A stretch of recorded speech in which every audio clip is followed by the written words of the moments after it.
গত বছরের যে জ্বালা যন্ত্রণা তা একটু মলম লাগাচ্ছিলেন, তাই না? জ্বালা যন্ত্রণা মলম লাগাচ্ছিলেন। আমি সিক্স লেনে এসে যখন নেতাজি ইন্ডোর থেকে সবার আমি প্রথম বক্তা ছিলাম, তারপরে এই ছোটো ভাইজান বলে আপনাকে এক্ষুনি চলে যেতে হবে বিজয়গঞ্জ। আমি একটু আনন্দ পেলাম। কেন আনন্দ পেলাম? কারণ ছোটোবেলায় যখন পড়াশোনা করতাম তখন থেকেই জানতাম Bengal thinks today, India thinks tomorrow. আর এই মুহূর্তে 21 সালে প্রমাণ করেছে Bhangar thinks today, Bengal thinks tomorrow. সেই ভাঙরে পা রাখছি, আগেও একবার দুবার রেখেছি।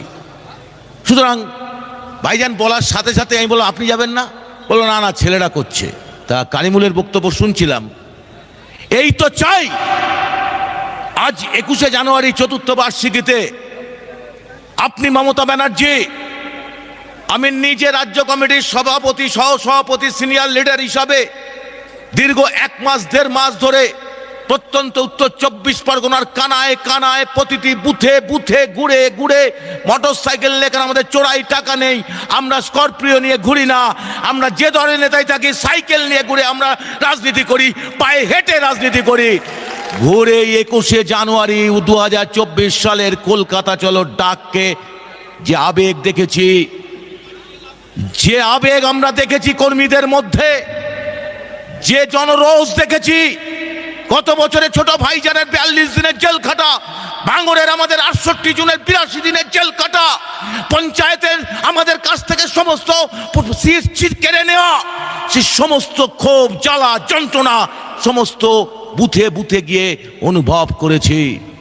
কিন্তু মমতা ব্যানার্জি আপনি ভুল করলেন, একটা সাংঘাতিক ভুল করলেন। পশ্চিমবঙ্গের মাটিতে আজকে কলকাতায় আইএসএফ এর যে সভার ডাক আমরা দিয়েছিলাম, সেই সভাটা পরিকল্পিতভাবে বানচাল করার মধ্যে দিয়ে আবেগের যে মানুষ আবেগ বশবর্তী হয়ে, আবেগ না থাকলে বিনয় বাদল দীনেশ তৈরি হতো না, ক্ষুদিরাম তৈরি হতো না, সিধু কানু বিরসা মুন্ডা তৈরি হতো না। আবেগ থাকে। আর পশ্চিমবঙ্গে আপনাকে ওই রাইটার্স থেকে মানে ওই নবান্ন থেকে নামানোর জন্য যে আবেগ, চোখ কালো চুলের মাথাগুলোন যে আবেগকে পুঞ্জীভূত করছে, আজকে সেটা ক্রোধে পরিণত করলেন আপনি আরেকবার। এই ক্রোধের আগুন জ্বলুক দ্বিগুণ, চিরশত্রুর পরে ঘৃণার আগুন জ্বলুক জ্বলুক দাবানলের মতন জ্বলবে এই ক্রোধের আগুন। এই আজকের 21শে জানুয়ারি, এই 21শে জানুয়ারিতে আমাদের কর্মীদের যে ভাবাবেগে আপনি আঘাত করেছেন, সেই আঘাত আজকে ক্রোধের পরিণত হলো, আরো ছড়িয়ে গেল ক্রোধটা। আমরা যদি ব্রিগেডে ডাক দিই কি হবে? যদি ব্রিগেড ডাক দিই, এবার ব্রিগেড হবে, ব্রিগেড। আর ওই জায়গাটা কিন্তু ভিক্টোরিয়া হাউস আপনার বাবার সম্পত্তি নয়, কালীঘাটের সম্পত্তি নয়, ওটা আমাদের ট্যাক্সের টাকার জায়গা। ওই জায়গাতেও সভা হবে। আমি রাজ্যের সহ সভাপতি বলে যাচ্ছি, আপনাদের তৈরি থাকুন, এই আবেগকে ঘনীভূত করুন, আরো স্পর্ধা জাগান। কলকাতা চলো নতুন করে ডাক আমরা রাজ্য কমিটি আজকের পরেই আপনাদের কাছে জানিয়ে দেব। নিশ্চিন্তে থাকুন, এই আহ্বান নিয়েই আপনাদের সামনে এসছি। ভাববেন না আমাদের গতিকে রোধ করতে পারবে।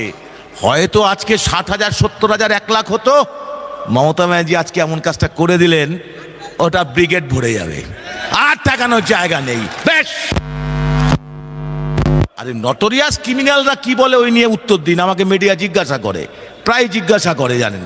আপনারা দেখেন হয়তো আমাকে একটু মাঝে সাঝে মিডিয়া টিডিয়ায় মানে নেতা হিসেবে যেতে হয়, ওটা মহত্বের কিছু নয়। তা আমি বলি আমরা ভদ্রলোকেরা রাজনীতিতে এসছি, আমরা লক্ষাধিক টাকার চাকরির মাইনে চাকরি ছেড়ে আইএসএফ করতে এসছি।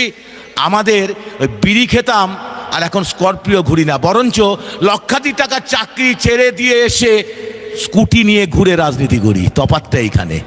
আর ওরা চায়ের দোকানদার, চলে গেল শঙ্কর আড্ডো, চা বেচতো, এখন দেখতে পাচ্ছেন তো কি হচ্ছে। আর আমি আপনাদের এলাকার এখানে তো আপনারা আমার থেকে ভালো জানেন, আমি কেন আপনাদের এলাকার নেতাদের কথা বলবো, আপনারা বেশি ভালো জানেন। তা আইএসএফ ইন্ডিয়ান সেকুলার ফ্রন্ট ক্ষমতার রাজনীতি করতে আসেনি।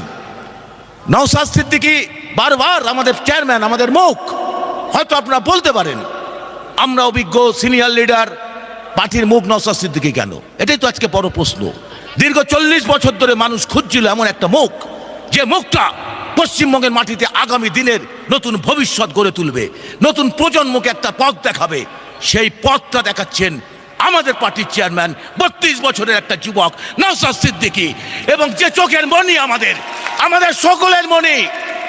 বুক পেতে তাকে আমরা রক্ষা করব, আমরা সিনিয়র লিডাররা তাকে তাত্ত্বিকভাবে পরিণত করব, আগলে রাখবো। এটাই হচ্ছে রাজনীতি, এটাই হচ্ছে একটা রাজনৈতিক দলের বৈশিষ্ট্য।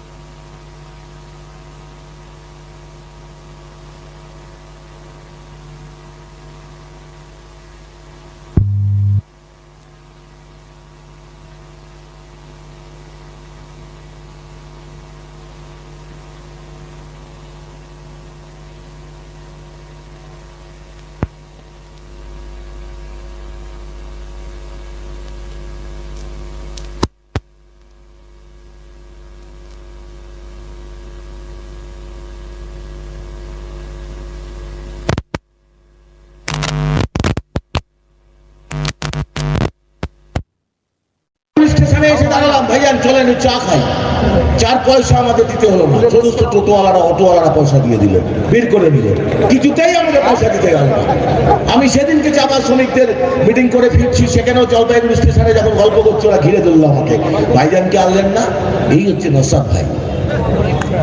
ওদের কোন ধর্ম আমরা দেখি না, আইসেফ দেখে না। কারণ আমি সব জায়গাতে বলি, ধর্ম মানে কি ধারণ করা, কে কি ধারণ করছে এটা আমার বৈশিষ্ট্য নয়। কিন্তু দুঃখের বিষয়, ৭৬ বছর স্বাধীনতার পর ভারতবর্ষের মাটিতে যে ব্রাহ্মণ্যবাদী মনুবাদী চিন্তা আঁকড়ে ধরেছে, সেই ব্রাহ্মণ্যবাদী মনুবাদী চিন্তার প্রতিকূল শক্তি হিসাবে যেভাবে জার্মানির বুকে হিটলার, মুসোলিনি যেভাবে তার ইহুদিদের বিতাড়িত করে নাৎসি রাজ কায়েম করতে চেষ্টা করেছিল, আজকে ভারতবর্ষের মাটিতে হিটলার গোয়ালকারের উত্তরস্বরী এই মোদী, অমিত শাহরা ঠিক একইভাবে ভারতবর্ষটাকে হিন্দুস্তান বানানোর চেষ্টা করছে। তার রসদ যোগাচ্ছে পশ্চিমবঙ্গের মাটিতে মমতা ব্যানার্জি, তার সোর্স লাইন হচ্ছে মমতা ব্যানার্জি। তাই আরএসএস এর মোহন ভাগবত বলে মমতা ব্যানার্জি হচ্ছে আমাদের দুর্গা। আর ঠিক দেখবেন কেন দুর্গা বলেন। আমার একটা বক্তৃতা আপনাদের সবার খুব ভালো লাগে, দেখি আমি শুনেছি যে মমতা ব্যানার্জি তার সমস্ত প্রকল্পগুলো ঘোষণা করেছেন সব শ্রী তাপস ব্যানার্জির নামে, অথচ টাকাটা কিন্তু শ্রী তাপস ব্যানার্জির, কালিমুল্লাহ ভাইয়ের, আসমার, সুরিন্দর সিং এরও টাকা। আর প্রকল্পটা হচ্ছে কি লক্ষ্মীর ভান্ডার, লক্ষ্মীকে আমার দেবতা, শিক্ষাশ্রী, রূপশ্রী, কন্যাশ্রী, হতশ্রী, রেপশ্রী, বাকি আছে মিথ্যাশ্রী, যেটা আমরা দেবো, তাই তো? মিথ্যাশ্রী কাকে দেবো? কাকে দেবো মিথ্যাশ্রী উপাধিটা? এটা মমতা ব্যানার্জির জন্য আমরা রেখে দিচ্ছি, এটা মিথ্যাশ্রী উপাধি দিতে হবে তাকে। স্বাভাবিক কারণে এই শ্রী হচ্ছে শ্রী ব্যানার্জি, টাকাকার শ্রী তাপস ব্যানার্জির, আসমার এবং সুরিন্দর সিং এর। কেন শ্রী রাখলেন? সব কটা হিন্দু সমাজের একটা বিশেষ প্রকটে মুড়ে আমাদের মোহন ভাগবতকে খুশি করবার জন্যই, যাতে মোহন ভাগবত বলে তুমি আমাদের দুর্গা। এটা এতদিন আপনাদের টুপি পরিয়ে রেখেছিলেন, উনি সব টুপি পরিয়ে রেখেছিলেন যে উনি হচ্ছে একমাত্র বিজেপি বিরোধী মুখ। আসলে উনি হচ্ছে বিজেপি। যতদিন তৃণমূল পশ্চিমবঙ্গে থাকবে ততদিন বিজেপি শক্তিশালী হবে। এই 11 বছরে দাঁড়িয়ে আরএসএস এর সংখ্যা 14 গুণ বেড়ে গেছে।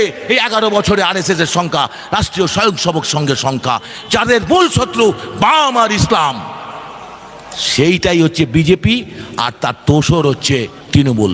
সেই জন্যই দেখবেন তৃণমূল আর বিজেপি এক। কে বলেছে? মুকুল রায়ও বলে, যাহা তৃণমূল তাহাই বিজেপি। আসলে বিষয়টা আমরা এই নিয়ে আলোচনা করতে চাই না। যে জায়গায় আমি যাচ্ছিলাম, যে নওশাদ সিদ্দিকী আমাদের পার্টির চেয়ারম্যান, গাত্রদাও ওইখানে। কেন? উনি একটা পিজ্জাদা বংশের মানুষ, উনি ভারতীয় নয়।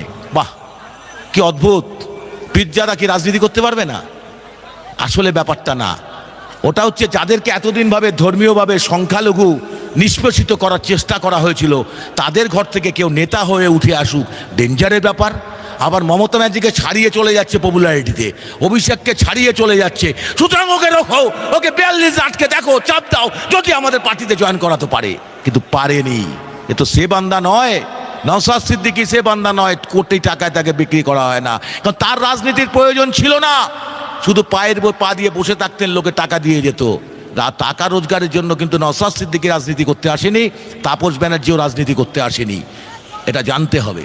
আমরা এসেছি সমাজ পরিবর্তন করবার জন্য। সমাজ ব্যবস্থা কোন সমাজ ব্যবস্থা?